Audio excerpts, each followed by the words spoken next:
The night Nikola Tesla entered this world was unlike any other. It was midnight in the small village of Smiljan in the Austrian Empire, 1856. The sky was alive with violence. Thunder splitting the heavens, lightning tearing open the darkness, as if the universe itself had chosen to mark his arrival. Local villagers whispered that a child born under such a storm could only be cursed or blessed. His mother, Georgina, a woman of sharp intellect and remarkable memory, whispered to the midwife, "He will be a child of the light." The midwife, trembling from the thunderclaps, replied, "Or perhaps of the storm." Tesla's father, Milutin, was a stern Orthodox priest with a love for poetry and debate. But it was his mother who saw what others could not.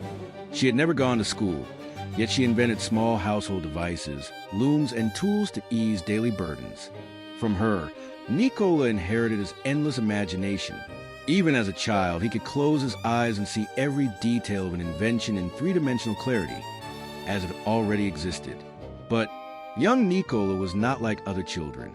At 6 years old, he began experiencing sudden flashes of light, visions so vivid they blinded him to reality. When he saw a word or a thought, an image appeared before him. Clear, precise, overwhelming. Doctors feared it was madness. His family feared it was divine. To Nikola, it was both a curse and a gift. He could not look at a river without seeing turbines spinning. He could not watch the night sky without hearing the silent hum of energy waiting to be harnessed. Yet tragedy marked his childhood. His beloved older brother, Dane, a boy admired for his brilliance, died suddenly in a riding accident. For Nikola, this was more than loss. It was a shadow that would follow him for the rest of his life. He grew up in the silence of grief, constantly reminded that he was not the son who was supposed to live. His father, once strict but fair, became distant, and Nikola felt the weight of a destiny he did not ask for. As he grew, his obsession with light and motion became stronger. He would stand for hours in the dark, holding a candle, fascinated not by the flame but by the shadows it cast. He built small mechanical devices, water wheels, and primitive motors out of wood and wire, testing how far he could push the invisible forces around him. Children in the village called him strange, a dreamer, but he did not care. In his heart, he knew he was chasing something bigger, something the world could not yet imagine. By the time he was a teenager, Tesla had developed an extraordinary memory and a mind that worked like a machine. He could memorize entire books, recite complex poems, and solve equations without ever writing them down. Knowledge was not just learned. It was absorbed, processed, transformed into visions of the future. He told his teachers he would one day harness the power of Niagara Falls to bring light to cities. They laughed. They thought him delusional. But Tesla's visions were relentless. He dreamed of machines that ran without coal, lights that burned without flame, and currents of invisible energy crossing oceans without wires. These were not just fantasies. They were blueprints of tomorrow. And yet, behind his brilliance was fragility. The death of his brother haunted him. The isolation of being misunderstood weighed heavily. He was torn between two forces: the need to bring his visions to life, and the loneliness of walking a path no one else could see. As he stood on the banks of a river one evening, watching the water rush past, he whispered to himself, "One day, I will make the world hear this river sing." The storm that had welcomed him into the world was not gone. It lived inside him, a restless energy that would drive him toward greatness, madness, and tragedy. And so began the story of Nikola Tesla, the man born in lightning, destined to spend his life chasing the light. Dreams across the ocean. By the time Nikola Tesla reached his 20s, he had become both a prodigy and an outcast. At the Polytechnic School in Graz, he astonished professors by solving complex electrical problems in his head faster than others could copy them onto paper. When a professor introduced a new, cumbersome direct current DC motor, Tesla raised his hand and declared, "This design is flawed. Someday, I will build a motor that needs no commutator, no sparking, no waste." The room burst into laughter. The professor scolded him. But Tesla sat silently, sketching in his notebook the first seeds of what would later become his greatest gift to humanity, the alternating current AC motor. His mind was a furnace, always burning, but his body grew frail. He battled illness and exhaustion. At one point, he collapsed into bed, doctors believing he would not survive. But even in his fevered state, he whispered to a friend, "If I live, I will give the world power like it has never known." Tesla survived, and with survival came obsession. He worked in Budapest, wandering the city parks, reciting Goethe's Faust from memory, his vision sharpening with every passing day. It was during one of these walks that the moment struck him like divine revelation. As the sun dipped low and he watched its golden rays filter through the trees, Tesla suddenly froze. In the air before him, as clear as if already built, he saw it. A motor powered by alternating current, turning perfectly, silently, endlessly. He dropped to the ground, drawing diagrams in the dirt with a stick, his friend staring in disbelief. "It is finished," Tesla whispered. "The future has arrived." But vision alone could not build machines.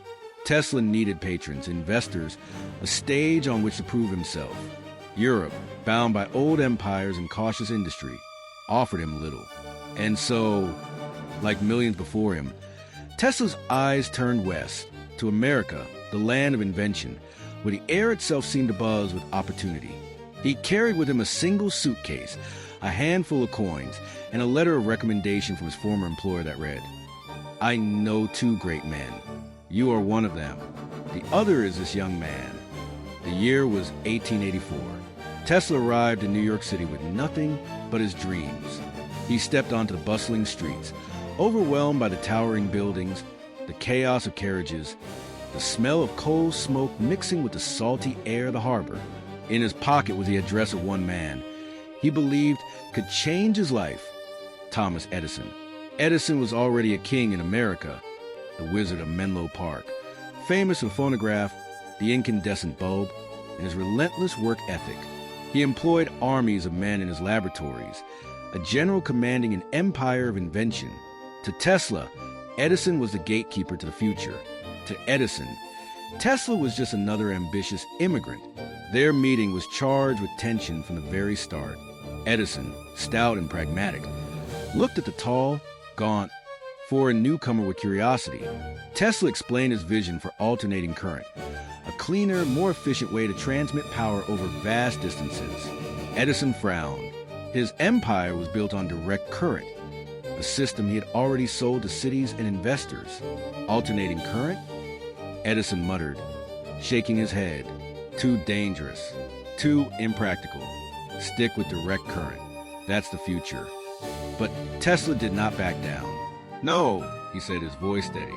"It is your system that is dangerous. Direct current is wasteful, inefficient. Alternating current will power the world." The room grew quiet. Edison chuckled, then dismissed him with a wave. "Dreams are cheap, young man. Build me practical machines, not fantasies." And so Tesla, desperate for survival, went to work for Edison, repairing machines, improving dynamos, laboring through endless nights. His genius soon became clear. He redesigned Edison's motors, making them more efficient, more reliable. Workers whisper about the strange foreigner who never stopped working, who seemed to live inside his visions. But when Tesla completed his improvements, expecting the large financial reward Edison had promised, Edison laughed. "You don't understand our American humor," he sneered. Tesla's heart sank. In that moment, he realized he could never thrive in Edison's shadow. Betrayed, penniless, and alone, Tesla walked away. He found himself digging ditches for survival, shoveling dirt into the ground while his mind still soared through visions of invisible currents and towers that could light entire cities. His hands blistered, his body broken, but his spirit unyielding. He knew his path was not to follow Edison, but to defeat him. In the darkness of those desperate days, Tesla whispered to himself, "I am not here to build what already exists. I am here to give the world what it does not yet know it needs." And thus, the battle lines of history were drawn. Edison's empire, direct current on one side, Tesla's dream of alternating current on the other. A war was coming, not just of wires and machines, but of vision versus fear, progress versus power. The current war had begun. The War of Currents. The year was 1886. On the streets of New York, Lamps flicker with the dim orange glow of Thomas Edison's direct current. Neighborhoods lit block by block, each power station serving only a few streets. The cables hissed and sparked. Transformers overheated. The system worked, but only barely. And yet, Edison insisted this was the future. He was building his empire brick by brick, investor by investor, city by city. Far from Edison's grand laboratories, Nikola Tesla wandered through the city with empty pockets and a mind overflowing with visions. He had left Edison with nothing. No money, no allies, no hope. For months he dug ditches in the dirt, laying the very cables of the system he despised. Each shovel of soil felt like a betrayal of his destiny. But still, he whispered to himself, "This is not the end. The currents will run my way." And then fate intervened. Two investors, Alfred Brown and Charles Peck, discovered Tesla's genius. They gave him the chance to build what Edison would never allow, a working alternating current motor. In a modest workshop, Tesla poured his soul into coils of copper, iron frames, and the mysterious principle of the rotating magnetic field. Day and night he labored, not with armies of assistants like Edison, but with a small, loyal team who believed in his vision. When the motor finally whirred to life, spinning smoothly and endlessly without sparks or commutators, Tesla stood in silence, tears in his eyes. The impossible had become real. He had given birth to the future. But the world does not yield easily to dreamers. Edison was furious. He saw Tesla not as a rival, but as a threat to everything he had built. And so began one of the fiercest battles in the history of science and business, the war of currents. Edison launched a campaign of fear. He told the public that alternating current was dangerous, that it could kill without warning. He staged gruesome demonstrations, electrocuting stray dogs and even elephants in public to prove his point. Newspapers screamed headlines about the deadly alternating current. Investors trembled. Cities hesitated. Tesla watched in horror. His dream was being dragged through blood and spectacle, but he refused a retreat. Standing tall, his voice calm yet unyielding, he declared, "Edison's current is weak, wasteful, a candle in the wind. Mine is a river. It will cross nations. It will light the world." Then came a powerful ally, George Westinghouse, an industrial titan who saw beyond the fear and into Tesla's vision.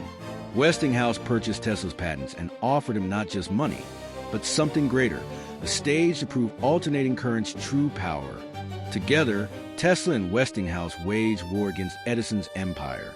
It was not fought with guns, but with wires, contracts, and public demonstrations. One by one, cities began to turn.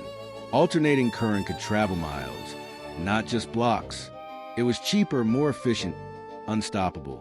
The climax of the war came with a project so grand, it would decide the future of electricity itself.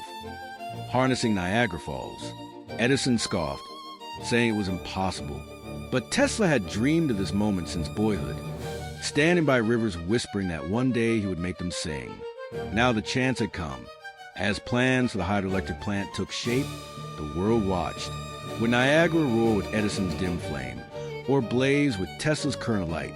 The war of currents was no longer a battle between two men. It was a battle for the soul of the modern world. And in that struggle, Nikola Tesla was no longer forgotten immigrant digging ditches. He had become a warrior of vision, standing against giants, armed only with a storm inside him. The battlefield was set.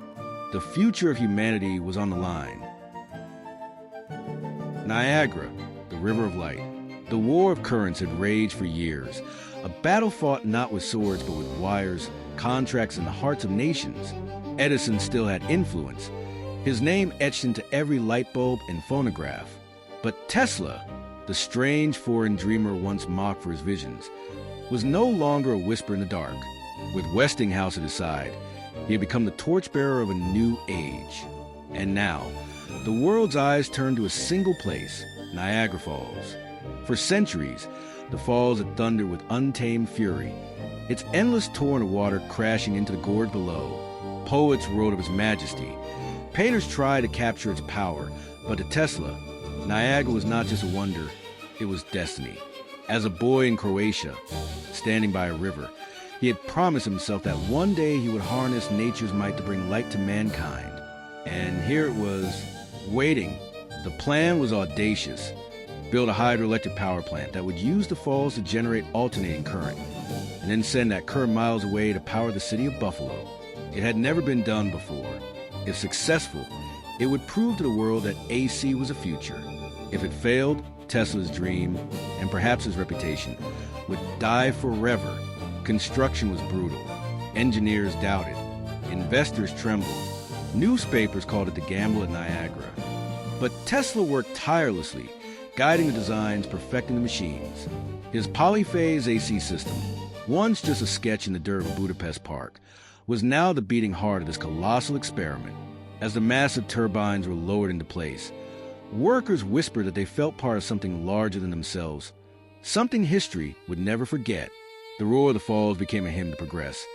Each drop of water, a soldier in Tesla's invisible army of light. And then in 1896, the moment arrived. The switch was thrown.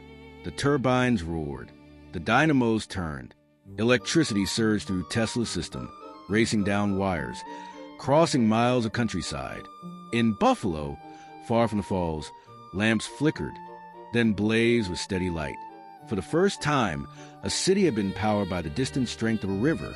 The world gasped. What Edison had mocked as dangerous, what skeptics had dismissed as madness, had triumphed. The newspapers declared it a revolution. Crowds gathered in awe, staring at the brilliant glow that now bathed the streets. Humanity had entered a new era, one lit not by fire, but by Tesla's current. At the opening ceremony, as dignitaries praised Westinghouse, Tesla stood quietly in the background, his tall frame silhouetted against the light. Few noticed him. Fewer still understood that without him, there would be no victory. But in his heart, Tesla felt no need for applause. As he gazed at the falls, their endless waters now singing with power, he whispered, "The dream of my youth has become the work of mankind." Yet victory carried a shadow. Tesla, generous to a fault, had earlier torn up his contract with Westinghouse, refusing royalties that would have made him one of the richest men alive. "You have given me my chance," he told Westinghouse, "and for that I thank you. I am not driven by money, but by light." It was an act of selflessness and self-destruction, for while his system had conquered the world, Tesla himself would see little of the fortune it generated. But for that moment, standing by the thundering waters of Niagara, Tesla was triumphant. He had taken the storm that had once lived only in his visions and unleashed it upon the earth. The world was his, or so it seemed. What he could not know was that even as the lights of Niagara blazed, new shadows were gathering. Rivals sharpened their knives. Fortune would turn, and Tesla, the man who gave humanity light, would find himself walking deeper into darkness. Stolen voices, silent triumphs. The triumph at Niagara should have secured Tesla's place among the immortals of science. He had given the world a system of power that could reach across cities, nations, continents. But history has a cruel way of turning its back on visionaries. For while the world bathed in alternating current, Tesla himself stood in the shadows, uncelebrated, unpaid, unseen. And soon, an even deeper wound would follow, the theft of his voice. Tesla had long dreamed of more than just power. He envisioned a world connected by invisible signals, voices flying through the air without wires, news and music carried to every home. At his laboratory on Houston Street, he experimented with high-frequency currents, sending signals across rooms, across buildings, even across the Hudson River. He built coils that crackled with lightning, transmitters that sang with unseen energy. The earth itself, he proclaimed, is a conductor. One day we shall speak across oceans as easily as across a room. But while Tesla dreamed, another man listened, Guglielmo Marconi, an ambitious Italian backed by powerful investors, began experimenting with wireless telegraphy. His apparatus was clumsy, limited, until he quietly incorporated several of Tesla's patented ideas.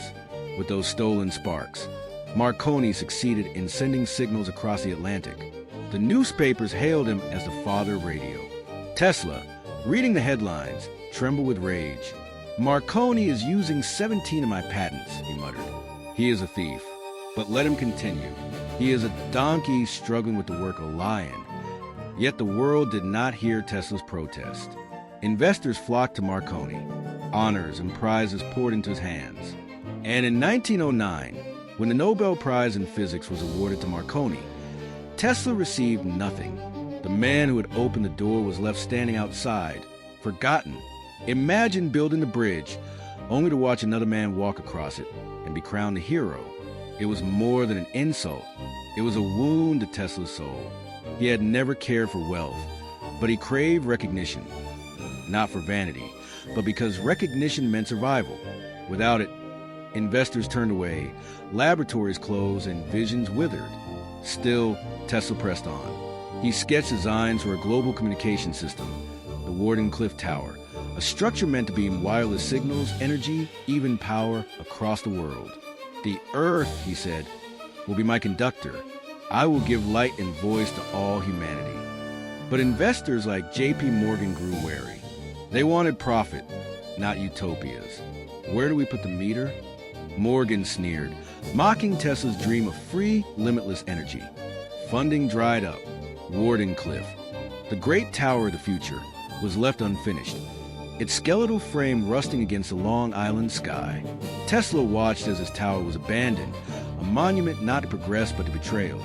Alone in his lab, surrounded by coils humming with wasted power, he whispered, "The present belongs to them, but the future is mine."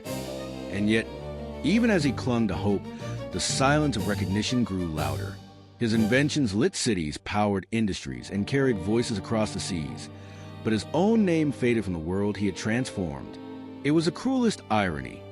Nikola Tesla, the man who gave humanity its modern voice, would live to watch others speak in his place. The storm inside him had not vanished. But now, for the first time, it began to turn against him. The tower that never spoke. Long Island, 1901. On a stretch of lonely land in Shoreham, a strange structure began to rise. Villagers stared at its enormous wooden frame and iron dome, whispering about lightning, ghosts, and sorcery. To the world, it was a curiosity. To Nikola Tesla, it was salvation. This was Wardenclyffe Tower, his grandest vision, his final gamble. In his mind, the tower would become the heart of a new world. It would send messages without wires across oceans, beam news and music into every home, even transmit energy itself through the very skin of the earth. Power for ships, for factories, for villages in the darkest corners of the world, all flowing freely without the greed of fuel or wires. The earth will be like a great brain, Tesla told reporters. Its parts will be connected as though by nerves. Humanity will think and communicate as one. At first, it seemed possible. Backed by financier J.P. Morgan, Tesla poured every ounce of brilliance into the project. Coils taller than men hummed with invisible force. Sparks danced across the laboratory floor. At night, villagers swore they saw a violet light flickering above the dome, as though Tesla had captured the storm itself and chained it to his will. But behind the spectacle lurked doubt. Investors whispered that Tesla's promises were too vast, too impossible. Where was the profit? Where could they place the meter? Morgan, ruthless and practical, grew restless. He wanted wireless telegraphy, a system that could rival Marconi, not free power that no one could sell. You will give the world too much, he warned Tesla. And when you give too much, no one will pay. Then came the final blow. As Marconi's transatlantic experiments dazzled the press, Morgan withdrew his support. Tesla begged for funding, wrote desperate letters, but the doors of industry closed. Construction stopped. The tower stood half complete, its giant dome silent against the sky, a monument to a dream no one else believed. Tesla visited often, walking the silent grounds alone. He would tilt his head upward, staring at the unfinished skeleton, his long coat fluttering in the wind, his eyes hollow but unyielding. In the emptiness, he spoke to the tower as if it were alive. One day you will sing, one day they will see. But the world moved on. Investors poured money into Marconi. Governments built new power plants. The dream of Wardenclyffe rotted in silence. In 1917, when America entered the war, the government ordered the tower demolished, fearing it could be used by enemies. Workmen toppled it piece by piece, the wood and steel crashing into the earth with a final, hollow thud. Tesla did not watch. He could not. When he heard the news, he closed his eyes and whispered, "They have torn down not just a tower, but the future." It was the death of a dream.